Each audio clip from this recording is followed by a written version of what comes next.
Ladies and gentlemen, I have a momentous bit of news for all of you. I hope everybody is sitting down because there is something that happened last night on the Tucker Carlson program that has absolutely rocked the Republican primary and is completely changing the dynamics.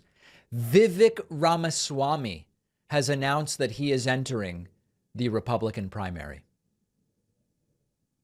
I know. I'm giving everybody time to react to this.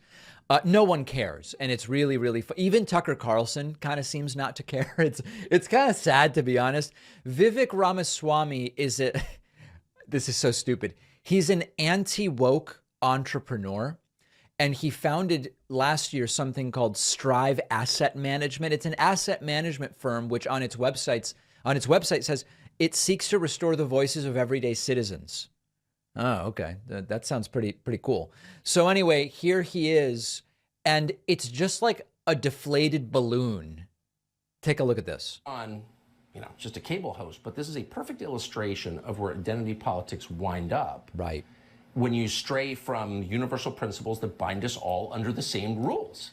Exactly. I mean, we are in the middle of this national identity crisis, Tucker, where we have celebrated our diversity and our differences for so long that we forgot all of the ways we're really just the same as Americans, bound by a common set of ideals that set this nation into motion 250 years ago. Whoa. And that's why I'm proud to say tonight that I am running for United States president Wow. to revive those ideals in this country, those basic rules of the road.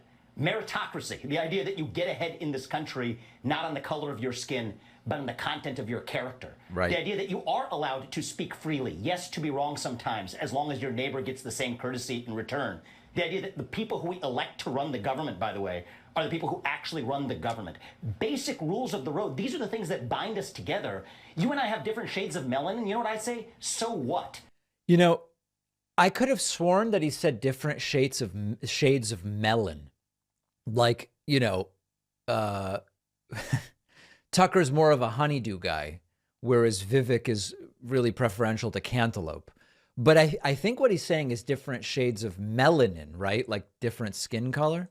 That's not beautiful. That is not our strength. Our diversity is meaningless if there's nothing greater that binds us together across that diversity. Yeah. And the reason that I'm running for president is to revive those ideals. And I believe deep in my bones they still exist, that most Americans still believe in them, but we need to rediscover that. And the only way we can do it is by start talking openly again. So I'm not going to ask you. Yeah. Really a momentous thing. And then on Twitter, Vivek Ramaswamy announced he will end affirmative action, tweeting, quote, as U.S. president, I will end federally mandated affirmative action. Full stop. I will repeal Lyndon Johnson's executive order 11246, which mandates race-based quotas. Every Republican since Johnson had the opportunity to do it. I'll do it on day one without apology. Well, he won't do it, and it won't be day one. There will be no day one. And there is just something funny about, in particular, like when somebody like this announces, do you think they know that this is a joke? Or do they actually sit somewhere and go, you never know, I might be able to pull this thing out. I'm just not sure. But a very, very big get, as you can see, for Tucker Carlson getting this announcement on his program. And this certainly, we will have to spend some serious time figuring out how this announcement from Ramaswamy is going to completely upend the dynamics of the Republican primary. So stay with us for more on that, maybe someday if it becomes a real thing. We're going to take a quick break and much more to discuss. I'm very much glad you're with us today.